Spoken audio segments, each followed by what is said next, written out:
Are you familiar with FBI Special Agents Kyle Seraphin? I'm familiar with the name. Is that yes? I'm familiar with the name. Familiar with the name. Familiar with the name.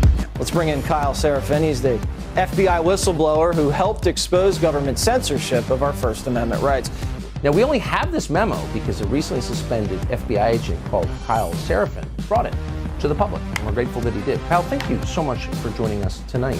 He's the host of something that strangely is called the Kyle Seraphin Show. Kyle Seraphin, I can't thank you enough for speaking out. I knew you guys were out there, and I knew it was just a matter of time, but you got a lot of guts putting your face and your name to this. You're doing a service on behalf of the American people, and from the bottom of my cracked and broken heart sometimes, thank you very much. Take a look behind the curtain with a real whistleblower and American patriot. Prepare to embrace the uncomfortable truth because this program has no time for comforting lies. Here is civil liberties enthusiast, Second Amendment defender, and recovering FBI agent Kyle Seraphin.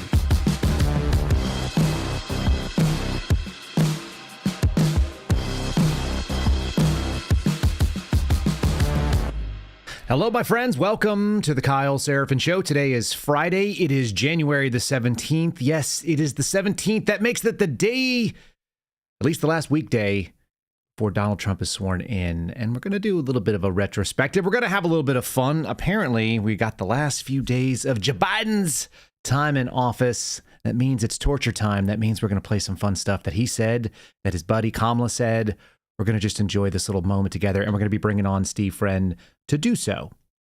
So let's start first with the thing we should always start with, which is a cup of coffee. And in my case, it is in a Patriot cooler. I don't know why it is wood grained, but every time I've seen one, I like the idea of a wood grain, even though it's made out of metal. PatriotCoolers.com is the website.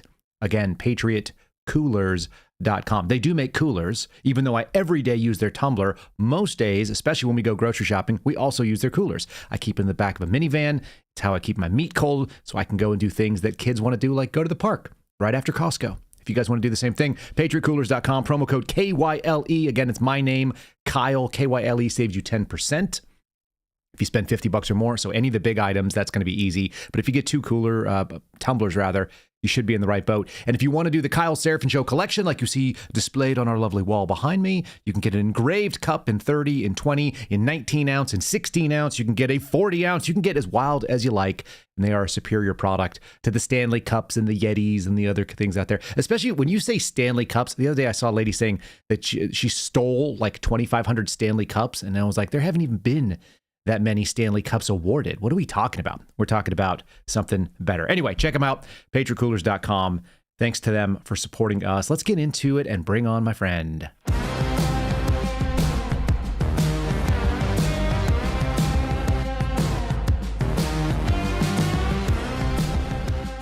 All right. So he is Steve Friend. He is an author. He is a suspendable. He is a former FBI agent, and he is the host of the American Radicals podcast, and he joins me right now. Good morning, Steve. Good morning, Kyle Seraphin. I'm familiar with the name.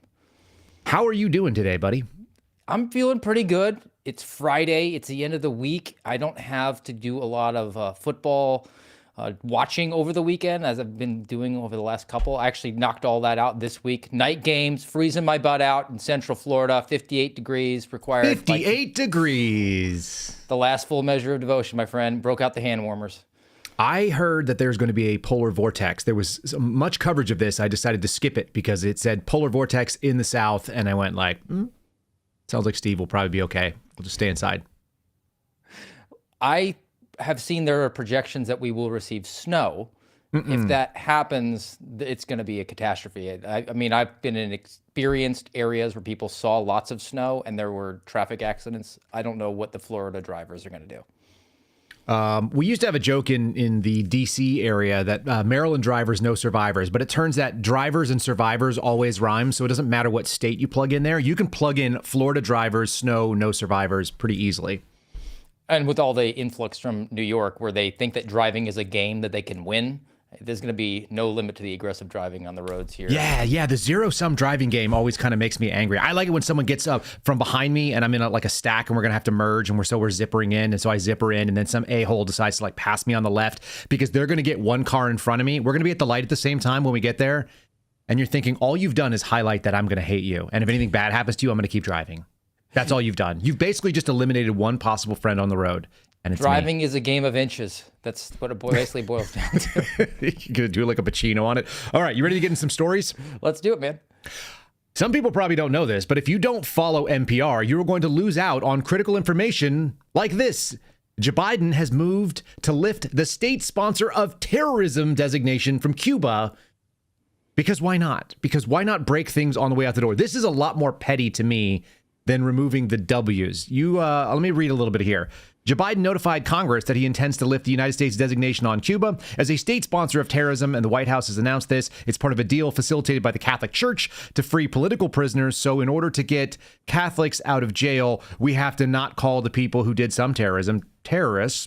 They have harbored terrorists. That's interesting. Senior U.S. administration officials previewed the announcement under condition of anonymity, these brave people, and said many dozens. It's in quotes. I don't know why it's in quotes. Are they not actually dozens of political prisoners and others will be considered unjustly detained, and they would be released by the end of noon on the 20th, the day when the man will do the transition of power. What say you about this, Steve Friend? We need to have a serious conversation about the transition period now, because the days where the parties were relatively similar, or at least they had the same laudable goal of trying to put forth an agenda that was good for the country because they cared about the people, that's gone. They're now the evicted tenant who is taking the mirrors off the wall and punching holes and maybe setting the entire apartment complex on fire because they didn't make the payments, and the sheriff deputy is out front saying, hey, you got to go. That's what's gone on here. And this is why I keep saying that in the closing days of the Biden administration, I think the title we had at American Radicals was On Fumes, because the most explosive part of the bucket of gasoline isn't the gasoline itself. It's the fumes that are coming out. And they're on fumes. I mean, the last couple of days, they're the most volatile and dangerous. They're doing some things that could be irrevocable at this point. Well, Joe Biden doesn't agree with you. Guess what, by the way? He has done some really good work. He has left America stronger and better, and he's willing to tell you this in stumbling starts. I don't know who wrote this speech, but let's see if you buy what they're selling. Here's Joe Biden in one of his last addresses at the State Department, giving a final sort of wrap up on foreign policy in the 4 years that he's been working there. I'll get your Roomba comments in a moment. My administration is leaving the next administration with a very strong hand to play, and we're leaving them in America with more friends and stronger alliances, whose adversaries are weaker and under pressure. An America that once again is leading, uniting countries, setting the agenda, bringing others together behind our plans and visions. An America which is no longer at war, which has made historic investments in American workers, American energies, American factories, generating the strongest economy in the world, which is now in a much better position to win the future against any competitor. Do you think he knows what he just said, and does he believe it? I don't think he knows what's going on right now. I don't think he knows what day it is. I don't think he actually knows that he's president. He's probably the happiest human being on earth every day when they wake him up and they jack him full of all those amphetamines for those 4.5 minutes that he has any sort of cognitive ability. They can trot him out there, human Roomba style, to read off the teleprompters, and he can barely get that done. I mean, that's his legacy at this point. Like, this guy who's coming in and he wanted to be an FDR type of figure, an LBJ, it was going to be the JRB, and he's just projected feebleness on the world stage. And he talks about how we have the strongest economy in the world. Are you saying we're the skinniest kid at fat camp? Because the last time I remember going to buy beef at the grocery store, I didn't have to look for the yellow tags. And when the yellow tags said it was $6 a pound and you must use by today, was during your administration, not your predecessors or your successors. But here's Kamala. She agreed. Is the price of groceries still too high? Yes. Do we have more work to do? Yes. And I will tell you, I do believe that I offer a new generation of leadership for our country that is about, in particular, turning the page on an era that sadly has shown us attempts by some to incite fear, to create division in our country. I represent a new generation that sadly has turned the page on the possibility of doing the thing that is wished, with the helpfulness of the thoughts that I have about the way that it might be done in a manner in which we can all agree is important to think about in this momentary time. It's like bzzz, you just put the blender on, you throw in a bunch of word fillers, and you get that lady. How big of a bullet did we just dodge, Steve Friend? Oh, it's a howitzer for her. I mean, she says there on the stage, and you can't take anything she says seriously, but if you actually try to just devote the brain power to it, she's saying, look, have we failed at our job? Yes. Has it been an epic failure? Yes. But I represent a younger version of all those same failures. And I'm going to say, we're not going to make you afraid because we're going to force you to unite with us, because unity to us means that you have to do everything that we say, bend the knee to every one of our whims. And even when you do that, we will still ignore you and punish you, as they're doing in California, that woman's home state, where they said, hey, LA, we know you went all in on the LGBTQ, AI+, rainbow kamikaze agenda, and you are marching in the streets for from the river to the sea, and you're all about the environment. $700. Don't talk to us anymore if you lost everything in Southern California for those fires.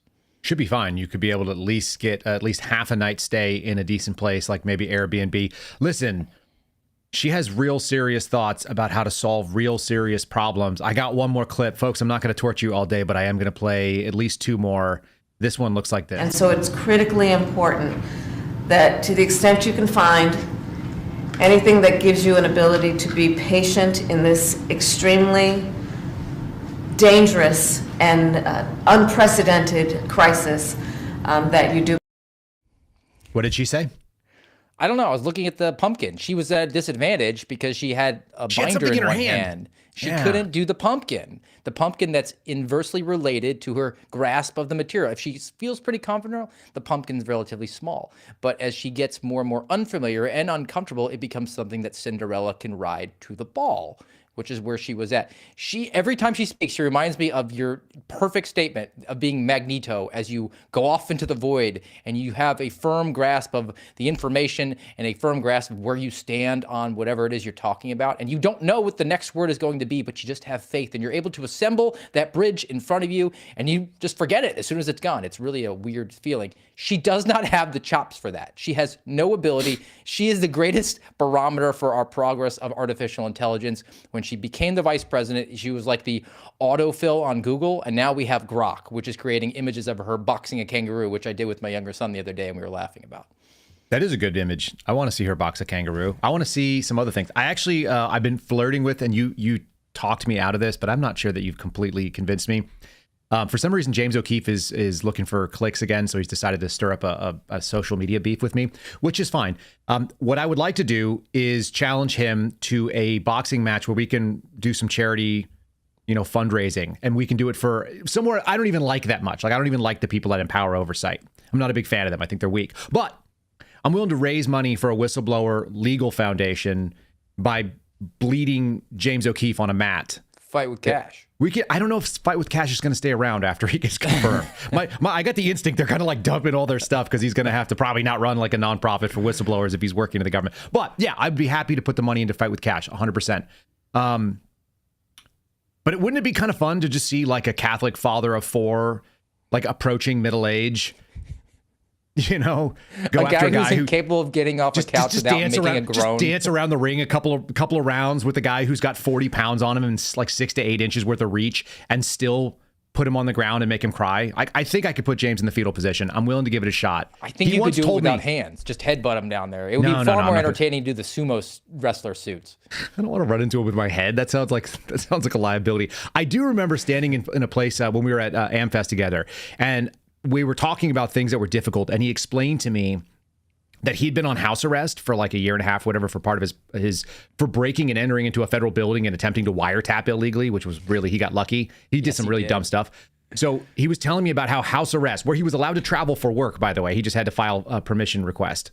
That was basically the same as me going through pararescue NDOC, which has a fail rate of over 95%. I don't know, like being drowned for 100 days in a row, hanging out with your mommy and daddy while they pay for your Hot Pockets, and you have to like call a probation officer to be able to travel to do whatever shenanigans. Anyway, we're getting away from ourselves. Speaking of hucksters, do you know who's not a good huckster? Besides James O'Keefe? Besides. Send it. It's Joe Biden. That's different than me writing a check and me signing a check and saying, I did it. I'm not a very good huckster. He's just not. He just told us. Okay, I actually had to go digging deep because I was trying to figure out, does anybody have footage of the final speech that he gave? Because if you notice, like, social media picks up most of the things, especially X. It's very good about, parsing out clips, and we can find like what's happening in the world. I couldn't find any Joe Biden clips from his final address. I finally found it. This is not a joke. I'm being totally serious with you. The silence that people are about to hear at the end is legit real. I don't know where this came from, but it is freaking hysterical. This was their teaser, and their teaser includes like 6 seconds of him completely rebooting. And this is the perfect example of Joe Biden shutting it down. And then we'll move on. We'll move to some more serious stuff. My eternal thanks to you, the American people. After 50 years of public service, I give you my word. I still believe in the idea for which this nation stands. A nation where the strength of our institutions and the character of our people matter and must endure. Now it's your turn to stand guard. May you all be the keeper of the flame. May you keep the faith. I love America. You love it too. God bless you all. And may God protect our troops. Thank you for this great honor.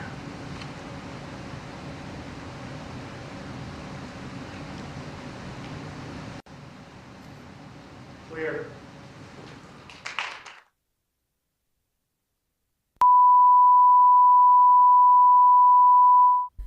That was when he flatlined.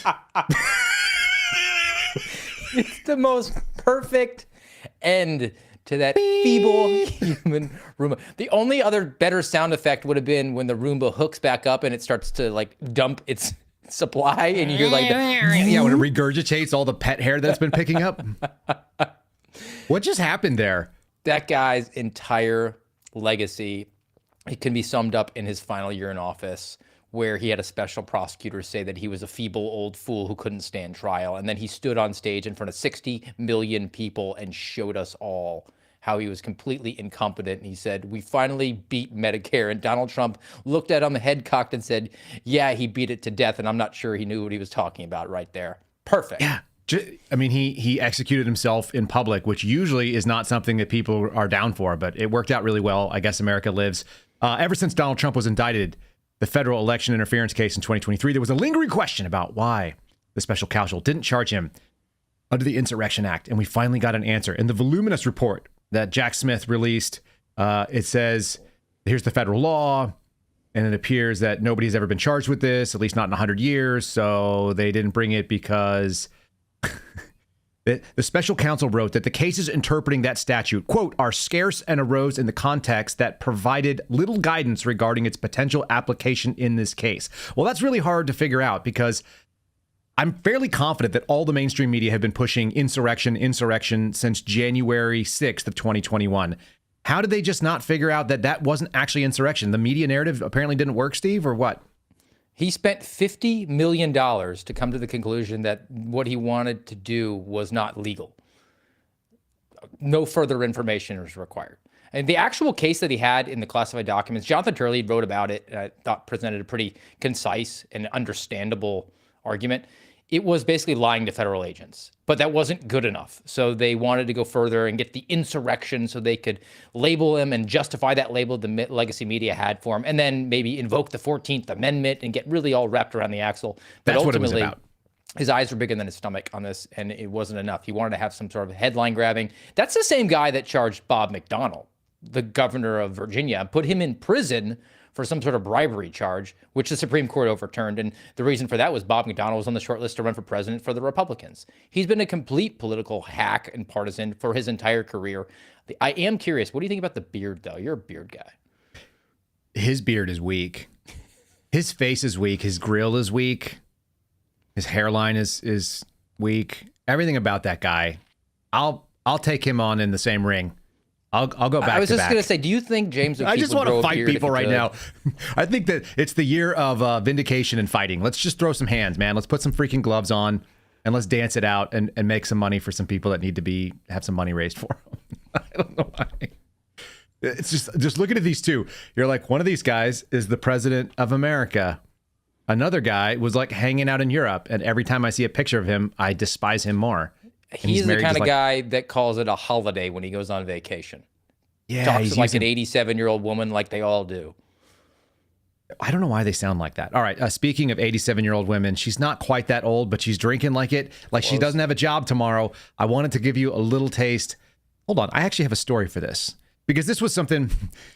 When I woke up this morning, I was thinking, okay, we're 3 days away from the inauguration, right? And this was the question that occurred to me. What's next for Kamala Harris? You have way too much time if that is coming What is anywhere close next to for your Kamala top Harris, 100 Steve? things. What do you think is next? And then we'll get into what NPR tells us. Dean of a law school, something to that effect. She'll get some sort of payoff because her political prospects are not very good at the moment. But that being said, Gavin Newsom is lighting his political career on fire, an actual fire right now. So maybe she'll run for governor of California, try to do the Richard Nixon thing and retire as the VP, run for governor, maybe lose that, and then try to come back in 2028. And she'll be the comeback Kamala kid. Aides and former staffers who've worked with her through the years cheered. Those are the ones that didn't quit and didn't decide to hate her after being there and being abused for her incompetence. Yeah, sorry, I just added that part. Kamala thanked them for their work and told them that she's not done yet. Quote, I will tell you that everyone here has so much to be proud of, and our work is not done. And as you know me, because we've spent long hours, long days, and months, and years, and centuries, and millennia together, and more words that mean things about time, it's not in my nature to go quietly into the night. So don't worry about that. She also had these things to say because she was drinking. I just have to remind you, don't you ever let anybody take your power from you. You have the same power that you did before November 5th. And you have the same purpose that you did. And you have the same ability to engage and inspire. So don't ever let anybody or any circumstance take your power from you. She reminds me of like a drunken aunt that's like just got into a breakup. Like her husband just left her. She's just left with the cats. She's got nothing else going on. And then you're there and you just have to deal with her. And you're the last person she looks at. So she's going to just deliver the message. Whatever the message was, it was always going to be the same. It's like, don't let him take, you stay golden, pony boy. Don't let him take your power from you.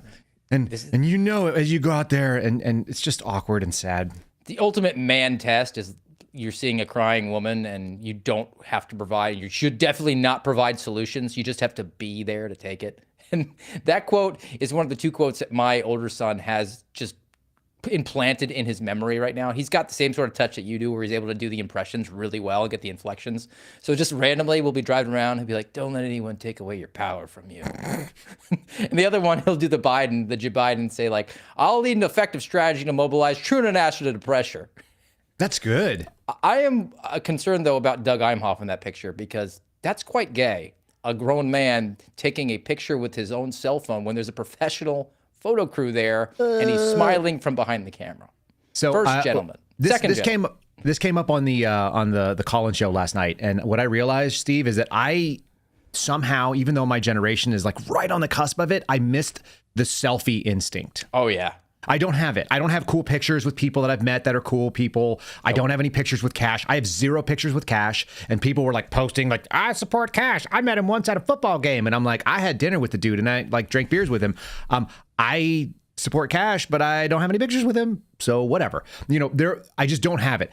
Doug Imhoff looks like the awkward, like effeminate dad that's trying to be like with the kids. He's like, I'm hip. I use like abbreviations in my text messages. I say things, you know, that I don't even know what the kids say, but like obnoxious things.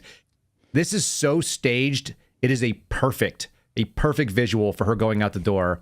She's signing with a Sharpie on a desk, and she probably did multiple takes, I have to believe. I bet she paused like that for a while. Probably left a stain from the Sharpie underneath the paper on the desk too. It was just leaking in. It's the single heaviest. She can't even sign her name in a competent fashion. No, she cannot. She's just, she just don't ever. I just have to remind you, don't you ever let anybody take your power from you. Don't you ever let anyone take your drink from you. You're drinking it. It's your drink. All right. There are weird things that are going on in this country right now. There's some pretty strange stuff afoot. I wanted to get into that. Before we do, let me just do a little read from friends over at Mad Hat Jerky because it's jerky time. Folks, I still don't know why I haven't fixed this. It's Matt Hat Jerky, but there's only one T in hat.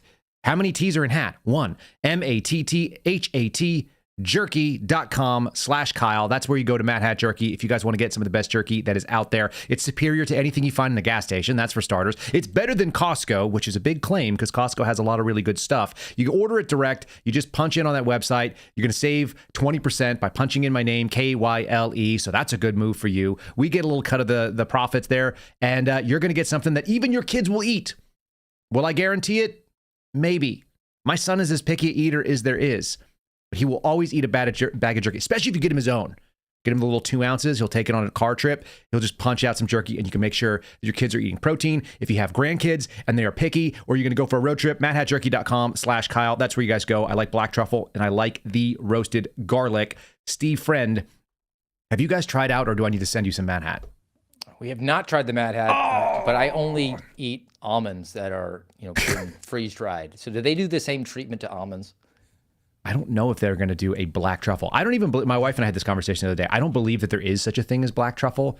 We had these like Alouette cheese spreads, and it was like black truffle. And I tried it next to the non-black truffle, and they're identical. Like there's no difference. I just know there's pigs that have to find it, and it's very expensive. I'm not really even familiar with what sort of. I think it's a myth. I'm going to go on record and say it's a hoax. There is no such thing as black truffle. It's like the Garofalo. It's the Emperor Has No Clothes. I'm going to sell it because I made something up that's not real. And anybody in the chat disagrees. Abs. Nobody's actually seen them. Everybody just knows somebody who's seen somebody with six-pack abs. I used to have 8-pack abs when I was a kid. I really did. I think over 30, though, you're probably gay if you have that, just because you got other things to do. Yeah, you're doing the Ken doll. Look, you've got people, I guarantee you, all I got to do is drop the quarter in, and our chat will get pissy, and they'll be like, no, black truffles are real. Like, I have found them with my pig. There's somebody out there that says they've had them. It's wonderful stuff. This is their hill. This is their Jeremiah 6:8 or Isaiah 6:8. They were called. All right, let me go to my hill. Here's my hill. I want these. Chicago customs officers seized more than 1,500 Glock switches, which turned guns fully automatic last year. They only work in the past? How does this, who wrote these headlines over here at CBS? What does this mean? Why are the guns only fully automatic last year? How come they're not fully automatic this year, bro? What's going on, Steve? I think that the people who write articles might be artificial intelligence at this point. Yeah, this is CBS. Okay, so Customs and Border Patrol, these are the people at the official ports of entry, announced Tuesday that their officers seized more than 1,500 devices that turned weapons fully automatic throughout last year.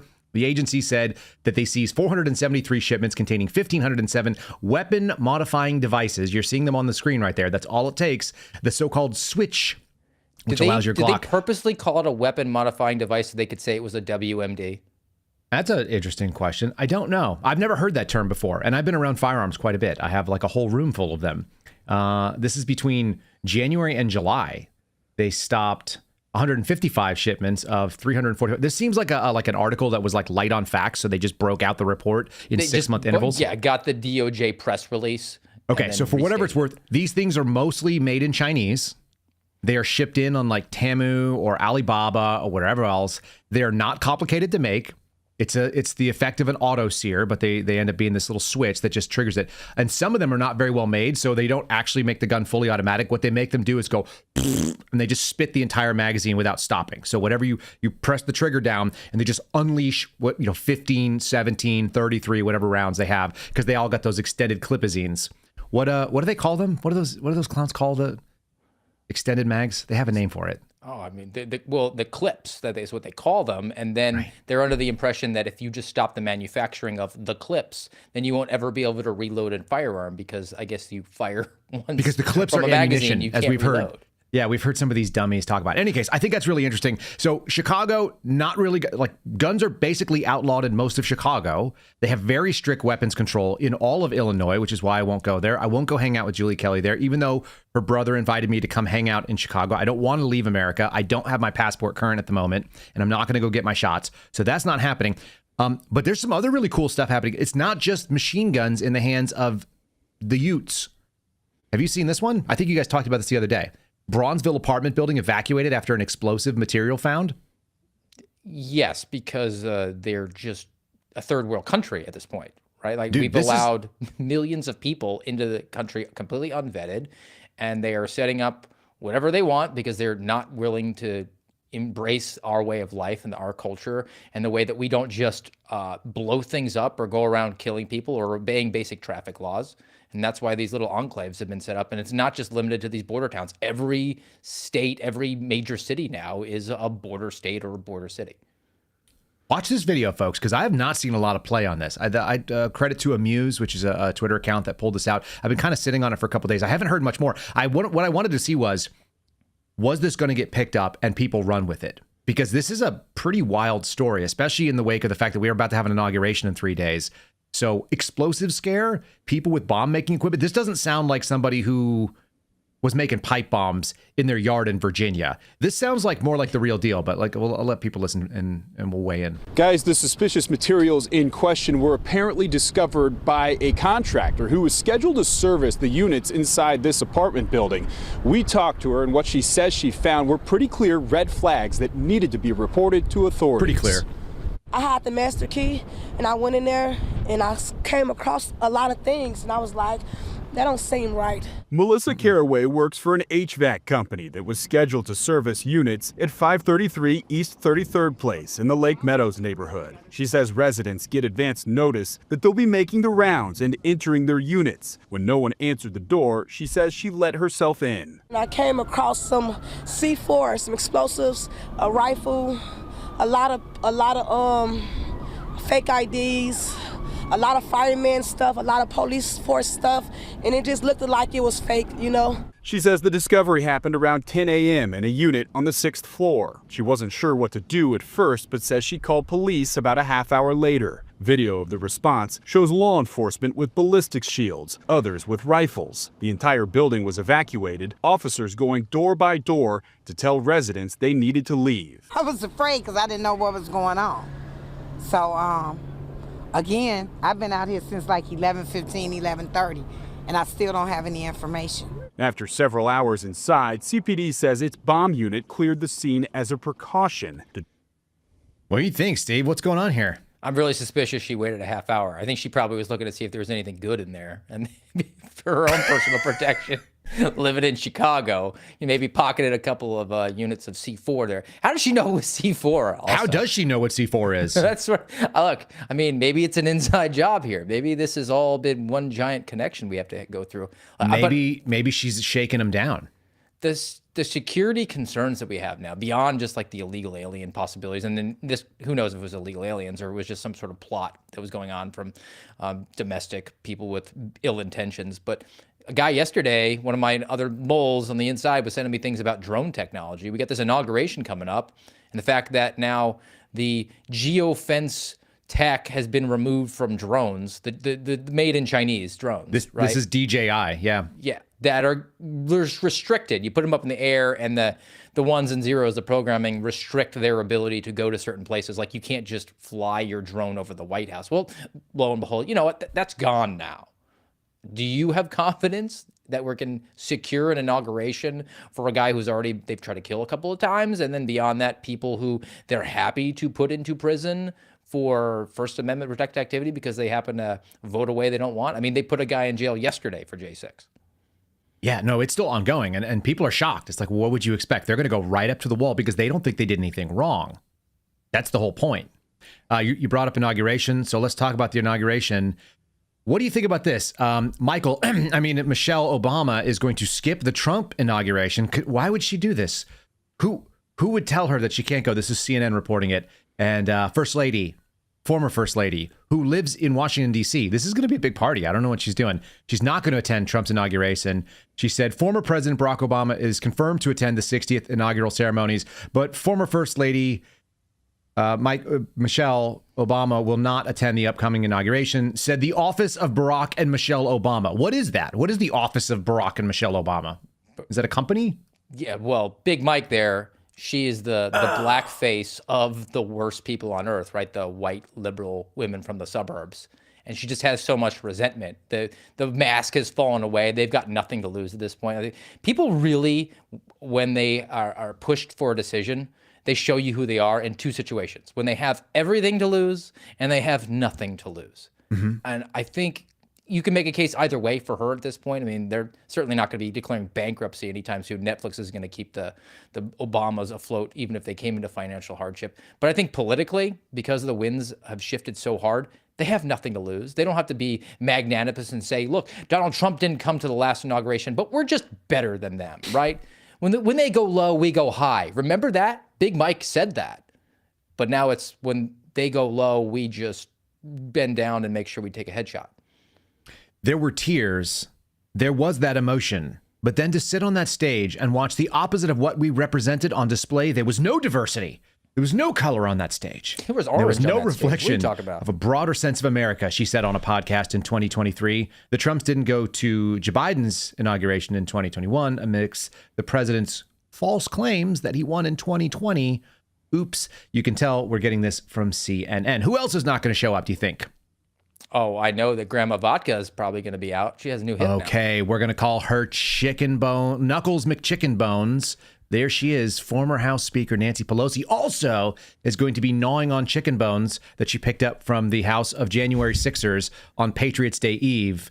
If you guys don't know what I'm talking about, you're going to have to tune in and watch the Sunday Conversation with Sean Witzman, who explains to me the new January 6th Eve tradition. The Patriots Day tradition. Anyway, Nancy is not going to make it either. Why is she not coming in? What's her story? What's her excuse? Her excuse is probably something like health related, because didn't she just fall down a flight of stairs because she walks in high heels? Not because she's 800 years old.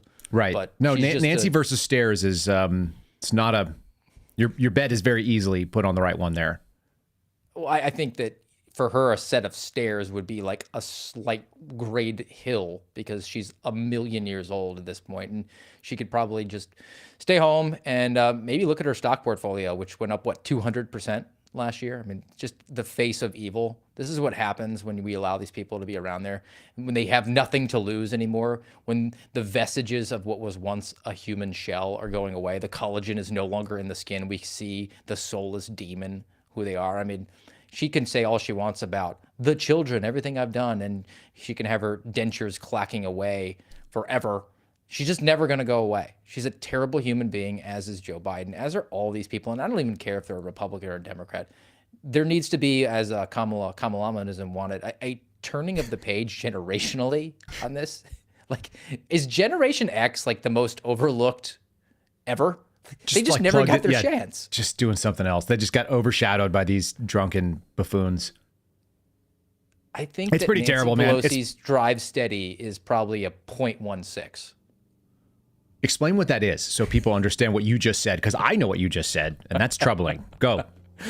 Well, somebody who, let's say, has a habit of imbibing the libations, they will shake if they are stone sober. So she has to keep herself at a healthy level. And when I say 0.16, I mean her blood alcohol content. So if you made her blow, 0.08 is the legal limit. So she's probably twice the legal limit to drive in order to just keep her hands steady enough. But she maybe hadn't drank enough when she fell down those steps. Wouldn't that be interesting if she was actually, she was coming out of it? There's a safe zone. And if normal people, the safe zone is like 0 to fill in the blank, maybe 0.10. Yeah, maybe it's where you're 0.12. good at beer pong. Right. That's the normal safety, or actually pool. I think I play pool better with like 1 or 2 beers. I'm terrible right off the bat. I'm better a little bit in, and then I get worse as the night would go on if I was going to be playing pool all night. So that's just kind of, you get that safe zone. But when you start drinking an awful lot and it's your default position, you slowly move that bar upwards so that there's actually a space when you wake up in the morning. Who was it? I think it was Frank Zappa. He said, I feel bad for people that don't drink because when they wake up in the morning, that's the best they're going to feel all day. I think that's a Pelosiism. Okay, speaking of unusual and quotable men, I'm going to play a quick little blurb. This is our Sunday conversation that's coming up. If you're a member of our program over on Locals, you guys will get that early. You can get it on rumble.com/Kyle Seraphin. Make sure you guys are liking and subscribing and sharing the channel and all these things. You can get it on X on Sunday. But if you want to be on Locals and be a subscriber, you'll get it on Saturday. It's at kyleseraphin.com. And then, of course, we'll post it over on Spotify and Apple and iHeartRadio and all that kind of stuff on Sunday as well. So you'll get the audio if that's where you want to get it. The Sunday conversation is going to be with a guy named Sean Witzman, who I've interviewed before. He is my favorite plumber. He's a satirist. He's an aspiring author. He's a J6er, as is our tradition, and he has some really interesting thoughts about Nancy Pelosi. He also got into this really bougie conversation with me about retrocausal revelation, which I will make you go and listen to, but here's a taste of kind of the weirdness. Sometimes I just like to talk to cool, interesting people that say stuff that I don't necessarily even understand off the jump. So here's Sean Witzman, a little preview from this coming weekend. Your location is influenced not only by things that have occurred in the past, which we know as causation, but also by things that have occurred in the future. So there really is no timeline. It's more as though you're existing in a location in space-time that's influenced by the future and the past, which when you think about that in Back to the Future, that's really what that movie was about. That's really what it was explaining to dum-dums like me. There is this American culture, and the rest of the world sees us as being, braggadocious and, arrogant, and all of those things are true about us. So when people started saying that the stories that I was writing were fake, I said, no, this has been independently verified by the Armenian Council for Truth and Journalism. Thank you for your feedback. That was kind of how the joke started. But I've kind of got this crazy idea. Let's just go over to Armenia and let's find the council. Like, as fake journalists, we need to go to the council to seek their blessing for whatever our endeavors are going forward. Was he talking about the movie Arrival, or is that like his own thoughts? Those are his actual thoughts. No, he was talking about the movie Back to the Future, and he apparently met the basis for, or whether it's the real basis or whether it just turns out to be the guy that is like Doc Brown. But there's a book called How Hippies Will Save Physics that he tells me about. And there's a guy that's like the real life Doc Brown from the movie Back to the Future who talks about all the way that the space-time continuum works. And that's one of the things that he was breaking down. For a guy who makes a living turning a wrench, or at least used to, he's super cerebral, which is what I love. I called him an autodidact, and he gave me a hard time about using a $10 word for being self-taught. But he's really bright. He's super interesting. And we got into this bizarre little story. And then the last thing I love is that he had this sort of beer conversation with some of his buddies because they were writing satire. And the satire essentially, they're all fake stories. They're like Babylon Bee style. And people would come to him, as he said in the little clip there, and they were like, hey, man, this is nonsense. Like, you're writing fake news. And he was like, no, these have been independently verified by the Armenian Council for Truth and Journalism. And then people don't know what to do with that. And then on a drunken night with some buddies, they decided to go find the council that he made up in Armenia, which is a real place. And they went to Armenia to go find a fake council and documented it like fake Borat style. And anyway, he's a fascinating guy, and it's a fun conversation. So people can go check that stuff out, too, which is good. He reminds me of the comic that took over the Enron company name and had an actual sit-down interview with Taylor Lorenz, and she took it seriously. Why not? Yeah, why not? I love it. It's a real thing. We've got some additional stuff that's going on out there. There's confirmation hearings going on this week. You been watching any of them? I can't sit through all that time with all the pontificating. I look at the highlights, some of them, because the wailing and gnashing and screeching goes on. But I think that they've already whipped the votes, and these are just a fait accompli at this point. It's actually more disgusting to me that the Republicans allowed them to come on. They should just basically say, hey, any questions for me? I'll submit them in writing, and I'll respond to you in kind.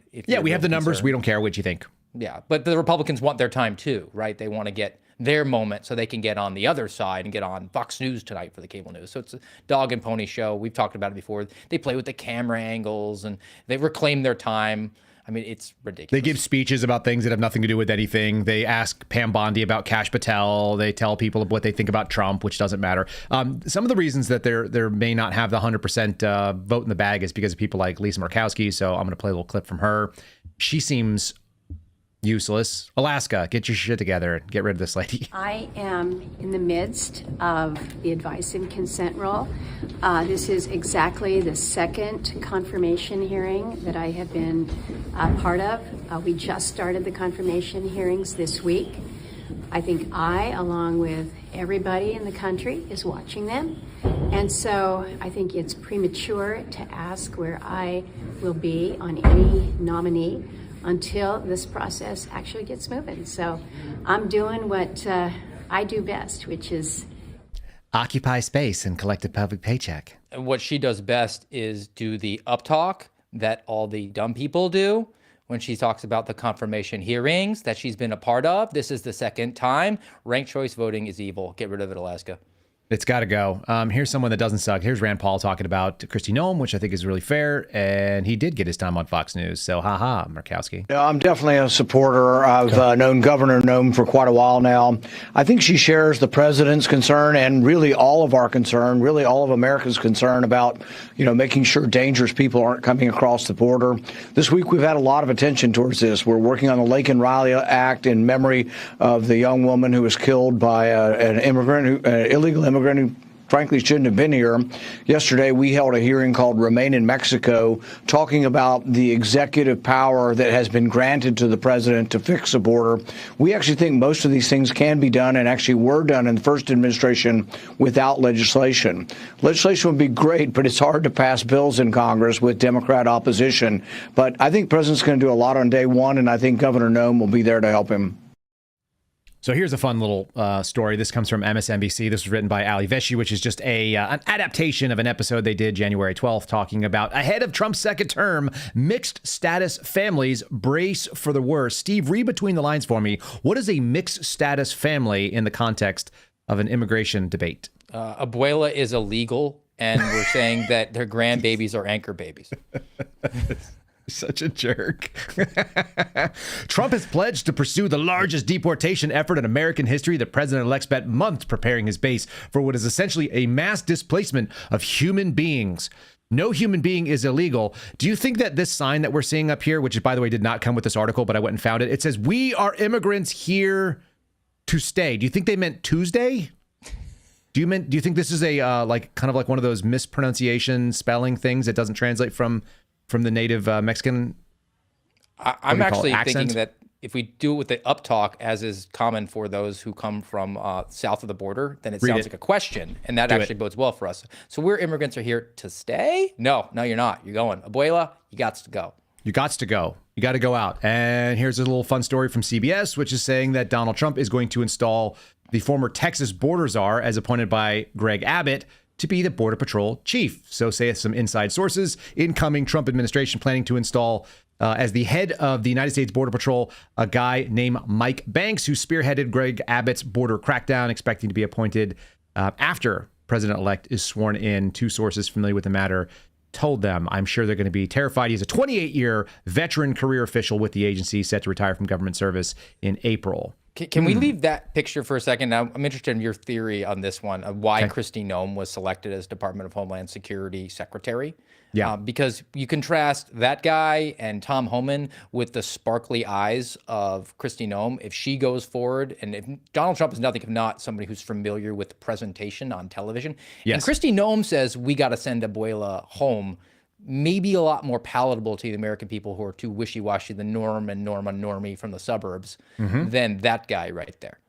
I misspoke. The person who is being replaced was 28 years in. This guy is a little bit different, but he is carrying a 1911. Do you see that with what looks like probably like a We the People type? He's got an American flag holster. I do not recommend pancake outside the waistband. Holster. Dude, I do not recommend this style holster. If you guys are asking me, grown-ups who don't have hugely fat bellies should be carrying appendix. That's just Kyle Serafin's take. Take it for whatever it's worth. But I did carry concealed for a living for quite a while, including on airplanes, which apparently is shocking. I get all these people that are like, FBI agents. It's like, dude, I'm sorry that you know more about FBI agents than me. It turns out you don't. By the way, 1911, cool gun at the range, no longer functional when it comes to today's world. You see somebody who's carrying that, it tells me that they are not planning on winning a gunfight. And the odds are is they probably can't shoot it as well as they think they can. They're going to look really good when they lose, though. It's that's a barbecue gun, which, by the way, it's good for a photo op. Okay, the photo op question you asked, Kristi Noem, sparkly, pretty eyes. She's much better looking than like fat, balding men. Tom Homan, same thing. Like, I don't think the guy would take issue with it. He looks like he drinks. He looks like he's got a lot of extra belly on. He probably could use a ketogenic diet. That'd be fine. Yeah, let's put a pretty lady so we get some of the moms out there in the suburbs be like, she looks just like me. She's like me. She puts on makeup. She has hair that is longer than that guy's. It's not thinning. Let's have a nice lady be the face of deporting all these immigrants to stay. That's my thought. I think you're right. Yeah. Look, he's getting inaugurated on Monday, and then they should be deported on Tuesday. Yeah, that'd be fine. We're not done yet, though. We have been announcing some things that have obviously fallen apart, right? The Biden administration has kind of dropped. Oh, actually, hold on. I got one more. I got a rhino for you. Do you want to see the best? Paul Ryan has jumped on the Trump bandwagon. He's the best rhino. He does CrossFit. Does he do CrossFit? I think he does P90X, so it's like the way more gay Yeah, no, that would version. make sense. He would be a P90X guy. And I'm sure he wants to tell you about his new vegetarian plant-based diet as well. Like, how do they know which one to tell you about first? If you're involved in some sort of like cultish fitness fad and also a diet fad, how do you know what to tell people first? You got to be able to read the room. Yes. And I mean, you just throw them both in the same sentence. That way you can't be wrong. This is him getting roasted on CNBC. This is pretty funny stuff. So now you're calling for unity. I am calling for unity. Well, that's nice. Yeah. Would have been nice before the election. He won. Look, he won. And the other thing I thought was funny that you said was when you said, hey, look, I want Trump to succeed. You know who that sounds like? It sounds like a Democrat. It sounds like a Democrat saying, Well, you I know hope what? the Democrats sound like that. Well, of course you want Trump to succeed. You're a Republican. Here, look, I'm a conservative Republican. I'm a free market, limited I know, government. but you know what I'm saying? That's who I hear. Yeah, but my saying brand of things. conservatism doesn't always overlap with Trump I understand. populism. I understand, but it was binary. But you know, we argued about that. I know we It was argued. I don't know. Binary all along. It was always binary. And a vote not for Trump was a vote for Kamala Harris. Can you Here's the point. imagine? I know Can you want to get back imagine? to this. Here's the point. A lot of this agenda, my kind of conservatism, Trump populism, it overlaps. Okay. We disagree on trade and things like that. I'm not with trade fights on China, but I'm not a big fan of all the tariffs on our allies. I just have to remind you, don't you ever let anybody take your power from you. She's not going to let him take the power. He should go back to having the beard, that Jack Smith beard that he tried to put forward, because Weak beard he's sauce. a weak man who left. He was a continuation of John Boehner, right? And they're all the same. It's just what they do in their spare time. John Boehner drank and smoked all the time. Paul Ryan did P90X and then bragged about running 4-hour marathons. Not impressive, Paul. And then you have Mike Johnson, who just says he has a biblical worldview and then acquiesces to everything Hakeem Jeffries wants. They're all the same guy. They're all jerks. Weak. Are they going to fall victim to this? Did you know that we were about to have a real problem, Steve? Not just terrorists in the country, not just poor leadership, not just unlimited people coming across the border. The thing that took Trump down the first time was a pandemic. This is Trump 2.0. So here comes the quad-demic. Do you need 4 masks for the quad-demic? You need multiple masks, yes, and goggles. And you need to wear a condom at all times in the car by yourself. Just cover all the orifices. Put a plastic bag over your head and you will never die of a quad-demic. Yes, correct. Okay, so folks, what you need to know about the quad-demic, which includes COVID, flu, RSV, and norovirus. Isn't that the cruise ship virus they always talk about? It's a stomach bug. Yeah, it's diarrhea. This is the subtitle, which you guys can't read because it's too small. Norovirus levels are hitting the highest highs seen in 6 years, according to the CDC, who we totally trust to give us the unbiased and unvarnished truth. 4 viruses are currently circulating in the United States. Just 4? That seems fine. Usually there's a lot more viruses than that, for whatever that's worth. The CDC showed an increase in 3 respiratory viruses and 1 gastrointestinal disease. Emergency departments are on high and very high for flu and RSV, which is crazy because we're right in the middle of flu season. So I can't imagine why they would have so many flu cases coming in. As of the week ending January 4th, 18.6% of tests for influenza are returning positive, which is to tell you, okay, and 11.6% for RSV, 6.9% for COVID. Do the quick math on that. That's like, let's call it 19 plus 11. That's 37% of the people that are sick with something respiratory have one of those 3 viruses, which means 60-something%, like 2/3 of them don't, and they're faking. The rest of Montezuma's revenge, man. Yeah, two-thirds of the people that think they have the flu or are getting tested for the flu are coming back with just a cold, which is about the numbers you would normally expect when you work in an ER. This was written by someone who doesn't have that. But the quad-demic, can it undo Donald Trump in the first few minutes of January 20th, 2021, 2025? Better not. It better not. We're going to shut down the country, bro. We're shutting it down. If there is any... I mean, look, they realized in 2020 that they could use public health to control people, and people just went along with it. Mm-hmm. Now, I'm not surprised then and why they had success with the Make America Healthy Again initiative politically, because people are interested in public health. if they revert back to anything of this sort, the cause is lost. They will have lost me. They will have lost so many of us because it is just a patent power grab that we all know. And any federal worker who puts on a mask should be charged with a Hatch Act violation, because tell me you're a communist without telling me you're a communist. I agree. I see them at Costco all the time right now, but you see a lot of people like the DHS folks. You see the people at TSA doing this. It's like, just stop it already. I don't think that you should be able to hide your face. You look ridiculous. We know it doesn't do anything. The studies are out. I got one more story. I feel like the media is getting ready to cover up something exciting. You brought up the fires in Los Angeles earlier. You probably didn't see this one because I read pretty weirdly and I get deep into some of the weeds on this. This is a story from ABC News entitled "The Difficulties of Rebuilding in the Same Spot After the LA Wildfires Subside." Many are vowing to rebuild, but it may not be possible to get back what once was. This feels like covering messaging, and I'm going to tell you, the first section of it says, the cleanup will take years. And the answer is because there's so many toxic things that were involved in the burning of a structure. We have to properly dispose of it. So adjust your expectations, folks. You cannot rebuild your home. The massive amounts of debris are going to be difficult. Also, it's not just a flat city block that you can run a bulldozer on. So you won't be able to do it. They were able to build a house there and clear it and lay a foundation, but they won't be able to do it again, even with modern technology, which is probably a lot newer than what was built, because environmental concerns. The second thing is that water quality could be impacted, Steve. You know, that water that they didn't have to be able to put out the fires, it will be impacted. And some of the rebuilding in the same spots may be difficult. Even though they built there previously, it'll be harder now because reasons. Is ABC doing some cover job for the Dems here? Absolutely. They're saying that they are not going to be able to build because there's too many toxic things there. Toxic things like the bureaucracy that exists in California in order to build a structure where you're going to be waiting for, 1,000 days to lay a new foundation at this point?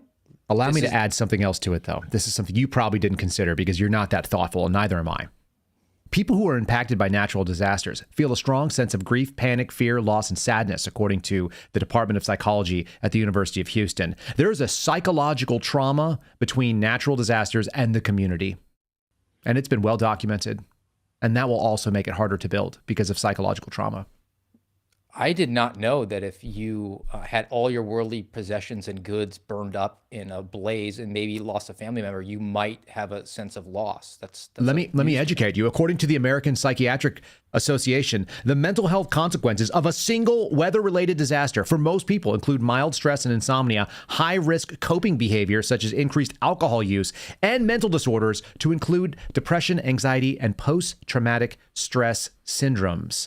This could happen under the crushing stress of a climate disaster, adding to the physical, mental, and emotional health. So saith a woman who is a psychiatrist who researched how climate change affects the mental health of those who are affected by climate change. Did we just discover why Kamala Harris said, don't let anybody take away your strength from you in a drunken fashion? Because she's actually operating outside the time concept like Back to the Future or Arrival, and she is actually suffering her entire career from these fires?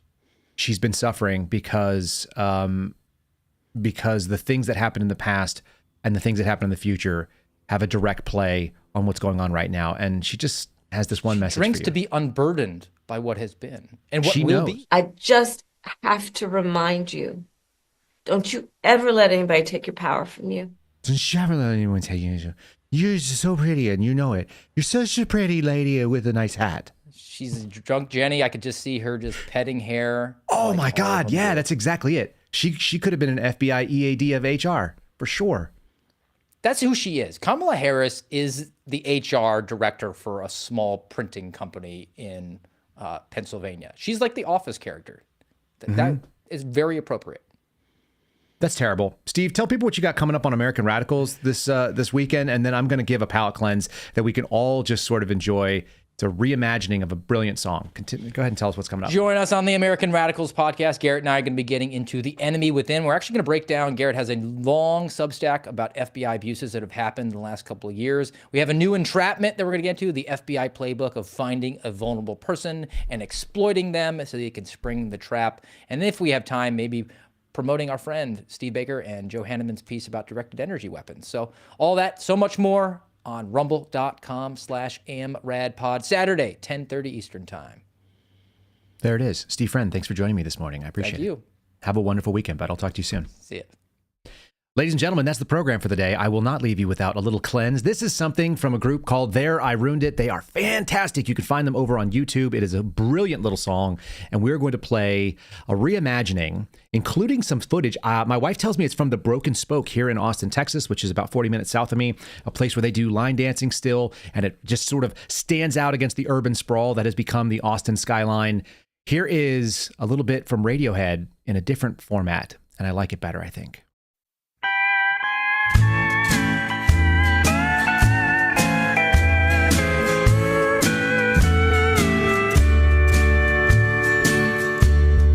When you were here before, couldn't look you in the eye.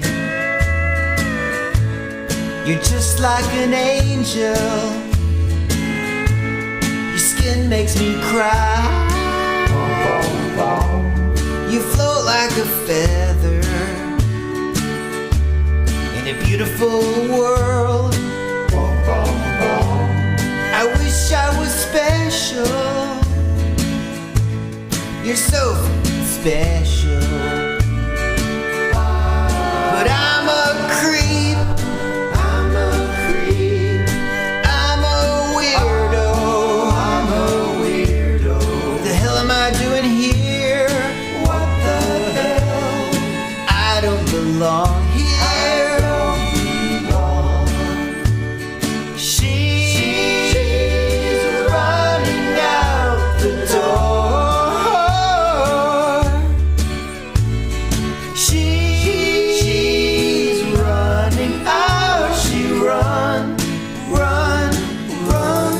I don't care if it hurts. I wanna have control. I want a perfect body. I want a perfect soul. But I'm a creep. I'm a creep. I'm a weirdo. I'm a weirdo. What the hell am I doing here? I don't belong here. I'll put the rest of it up over on our locals channel. It's KyleSerafin.com if you guys want to go hear it. Or you can find them on YouTube or on Instagram. They're great. There I Ruined It. It's awesome. It's awesome stuff. And if you think they're making fun of it, I think that is a love song to real country. That's what it sounds like in my head when I go for a long drive in my truck. So anyway, that's what we're all about here. Real American music. Maybe we'll get back to that. Maybe that's what MAGA will do. Make America great again. How about we make country music country again? All right. God bless all of you. Hope you have a wonderful weekend. Again, tune in for the Sunday conversation, which will be on Sunday. It'll also be on Saturday if you guys are a subscriber over on Locals. And look forward to a little interesting show from Sean Witzman. Until then, God bless, and we will see you soon. Put that phone away, folks. Thanks for listening to The Kyle Seraphin Show, streamed live weekdays on rumble.com/Kyle Seraphin. Follow Kyle on Twitter, Truth Social, and Instagram at Kyle Seraphin.